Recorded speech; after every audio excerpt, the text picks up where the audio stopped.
Hey everybody, it's John with AIS Audio Integration Solutions. Today's video is going to be an instructional on installing an amplifier in a GM vehicle utilizing one of my harness kits. Whether you have a Bose system, a non-Bose system, or one of the older Equinox Terrains with the Pioneer systems, and the Cruises even had those, all the harness kits work the same no matter which system you have. In this particular vehicle, we have a Bose amplifier, so we're going to use a Bose harness. Okay, and we're going to hook this Kicker CXA 401 monoblock amp to this subwoofer, and we're going to integrate it into the stock system. And I'm going to go through from beginning to end how exactly this works. I'm making this to help beginners, guys who never did this before, and also people who used to be into car audio and they're kind of getting back into it, but they kind of need a refresher's course. I get a lot of that. And so I'm hoping that this is going to help people out. Now, so I purchased this amplifier brand new just to make this video. So when I'm done with this video, guys, this amplifier is going to be for sale. And I'll sell it as a package kit with one of my harnesses. So, if you're interested in buying this along with one of my harnesses, go ahead and inquire about it, and I'll hook you up. Okay, we can talk about price and all that. So we're going to start up at the battery with the power wire, and then we'll work our way back, and we'll wrap it all up with kind of getting into tuning the amplifier a little bit. I'm not going to get super into tuning, but I'll kind of give you the basics about it. With that being said, I'll see you up at the battery. Okay, so here we are at the battery, and this is the first step. We're going to run a power wire to the positive side of our battery here, the positive post. Okay, and there's going to be different ways to attach it to the post.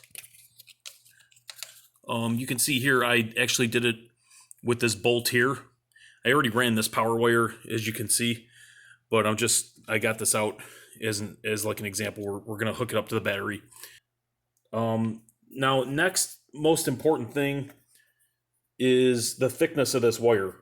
This happens to be a 4-gauge wire, but amplifiers all require different sizes. The main sizes are 4-gauge, 8-gauge, and 0-gauge. Be sure to look at your manual and see what gauge wire it requires. That's the bottom line. And then make sure you get a long enough wire run to do that. Okay, so what you're going to want to do here is you're going to run it from the post, and within a couple of feet of the battery, you're going to want to run it to a fuse holder. Okay, which I put here. I mounted this to the side bracket here, and this is extremely important because this protects the wire that goes into the car, and that's obviously the longest run of wire. That's the one you want protected. If you accidentally short the wire in the car, if it ends up like touching bare metal, what happens is this wire right here will heat up tremendously because the current is going through it rapidly, and it'll blow these fuses right here, and it'll kill that line. In that way, you're preventing this wire from heating up and basically burning your car down to the ground. Okay, because that's what will happen. So it's very important that you fuse this right here. Okay, and when you're installing, leave these fuses out. Pull these fuses out so that when you run the rest of the wire into the car, that line is dead. There's no current going through it. Very, very important. Now, when you run this through the firewall, try and find a grommet, a factory grommet where wires are already running through. And if you can poke a hole in it, go ahead and go through that grommet. If you can't find a grommet, which I couldn't in this vehicle, you got to drill your own hole, which I'm going to go in the car and show you exactly where I ran it through and what I did. When you drill a hole, be sure, because the outside of the hole is going to be raw metal, get some auto paint and paint that. And once it dries, put a couple of coats, and then once it dries, put your own rubber grommet in it. Like I said, that's exactly what I did in this case, and I'm going to show you here in a second what that looks like inside the car. So that pretty much covers everything that we're going to do up at the battery here. I'll see you inside the car. Okay, here we are. You can see I drilled the hole and I put the rubber grommet. I don't know if you can see that up in there. I had to go through make a little hole in the carpet to actually get to the firewall. And ran it through, put the grommet in there, and I ran it underneath the carpet here. Okay, I'm in a really uncomfortable position here. Sorry about the breathing. It's a little awkward. Okay, so once you get this in through here, you know, obviously you run it underneath the carpet and you route it back to how you're going to route it to your amplifier. Now, I always found it easier to push it through here first, push it through the hole, and then grab it through the engine compartment, rather than pushing it through the engine compartment into the car. If you can get at it through the engine compartment, then great. You can do that and feed it into the car, whichever way is easier. All right. So I'll see you back where, as I said, we're running this power wire back to the amplifier, and I'll see you there. Okay, here we are back at the amplifier. I've unboxed it. You can see here, and typically amplifiers have together here the power, ground, and remote wire, and these are the speaker outputs. And on the other side of the amp, which we'll get to later, are the RCA inputs. So we've got our power wire here, and we're going to want to insert this into the 12-volt slot. Just like that. Whatever. Terminals are all different. Sometimes I had to use a connector on this one, but sometimes the slot is big enough to where you can just push the wire in there and then just clamp down the screw on top of it. Okay, so that's how you do the power wire. And next after this is going to be the ground wire. Now there's some very important things to know about the ground wire. I'm going to go over them right now. First most important thing is that the ground wire has to be the same exact thickness as the power wire. Okay, that's very important. So if this is 8 gauge, but this amplifier requires an 8 gauge wire, so you want your ground wire to be the same thickness, 8 gauge. Okay, and then we're going to go ahead and insert this into the ground slot. Okay, so we screwed that in. Now we got our power and ground wire ran. Now I mentioned the thickness. What else is important about this wire is you don't want it to be too long. Okay, you want it to be maximum 5 or 6 feet. The closer you can ground it to the amplifier, the better. Okay, if you can get it within a couple of feet, great, but try not to go over 5 or 6 feet.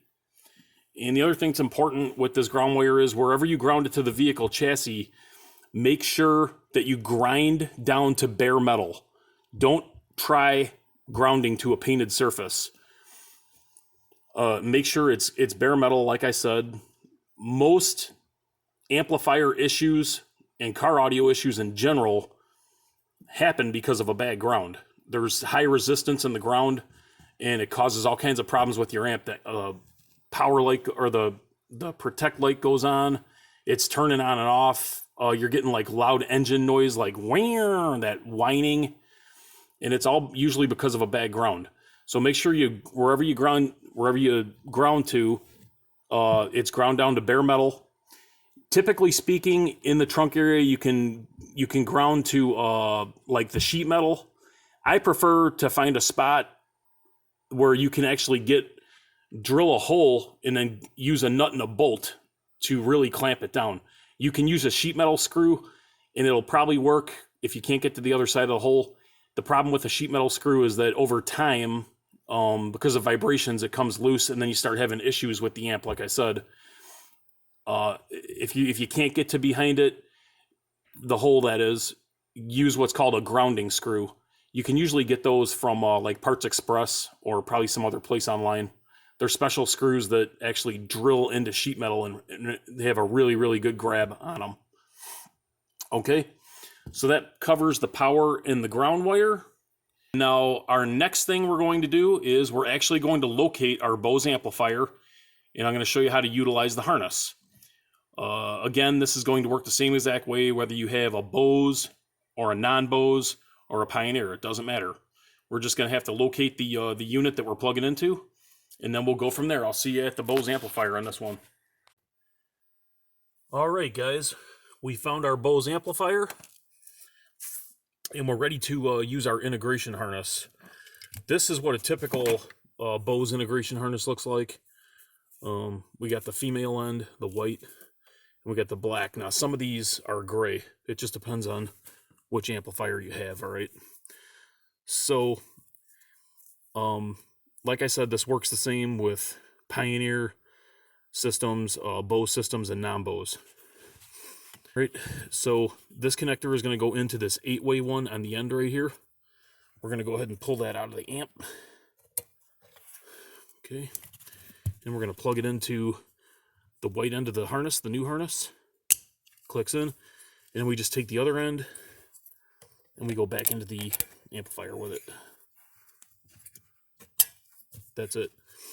Okay, and now we're integrated.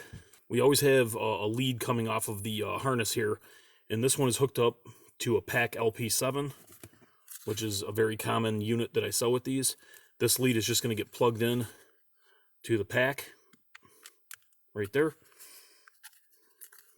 Okay, and now you're ready to run your RCAs from here back to the amp.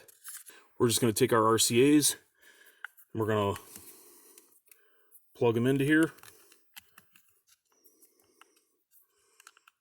Okay, and then those RCAs get ran back to the amplifier as we're installing in the trunk. And then also we're going to hook this, we're going to take this remote turn on wire and we're going to take our own wire. We're going to join these by either using a butt connector or soldering and heat shrink tubing, and we're going to run this wire back to the amplifier as well. Something else I want to discuss while I'm up here at the Bose amp is if you ordered an ANC bypass harness, that's this little guy here, okay? Because this color is brown, a lot of people think it hooks into this brown connector here, which is natural, but it does not hook into this connector. It hooks into this connector right here. It's always this one in this 3-way system here. You just pull this out and you click it into the harness, and then you just plug it into the thing, and you're done. Now your microphones are bypassed, and that's how that works. Okay, so we're pretty much finished here. We're just gonna, like I said, run our RCAs and remote turn on wire back to the amp, and I'll meet you back there to finish this thing up. Okay guys, we're back at the amp to finish this up. The remote turn on wire that we ran from the line converter is going to get inserted into the remote turn on terminal here, which is in between the power and ground. Okay, so that's done. And now we're going to go to the other side. We ran our RCA cords as well, and we're going to plug those in. Now with the RCAs, there's an input and an output. You can see there. Okay, you always want to go into the input. The output is for a signal for another amplifier. If you're going to add another one, you can use that to send signal to it. But we're going to go into the inputs with our RCAs here. Okay. Okay, so there you go. We're plugged in. That's done. Only one thing left to do. Okay, only thing left to do here is speaker wires. And you just got to make sure you get the positive and the negative right. Like the black stripe usually is the negative, solid wire color is the positive. So we're going to plug these into the amp. That's done. And now we just run this wire to our subwoofer, which the terminal's on the side over here. And you just make sure you get the positive and negative right on that, and you plug it into there. Okay. The only thing left to do now to finish the wiring, like I said in the beginning of the video, is, try and guess, we have to go back up to the fuse and the power line and put the fuses in. And then this thing is live and active. Okay, when you put the fuses back in, expect a few little sparks. You know, it's kind of like when you're jumping a car. You will get little sparks, so it's no big deal. That's normal. Other than that, guys, that is how you wire an amplifier up using my harness kits. So a typical amplifier is going to have the input level here, high and low. Okay, what that's got to be set to, because we converted the signal to low, that's got to be set to low. If you were running speaker level inputs here, you would set that to high. Okay, so it is set right, it's out. push it in, it would be high, so it's low. Okay, the crossover right here, you're gonna have to play with that. You know, some guys like their sub to play high 100 hertz. Some guys like it to play low 70 or lower. You're just gonna have to play with that and see what you like. Bass boost, I would always leave that all the way down. I would not mess around with that. Remote bass, that's if you bought a separate control for the dash, which we don't have. But you would plug it in there and run it to your dash. You'd have a control over there. And the last important thing is this gain control right here. The way you set the gain, if you want to do it the easy, quick way, or without a meter or an oscilloscope, I like to do it with an oscilloscope, but you can do it by ear. Is play some music that's really bass heavy, and turn your volume. Actually, turn this gain all the way down first, all the way counterclockwise, and then go to the stereo and play some bass heavy music.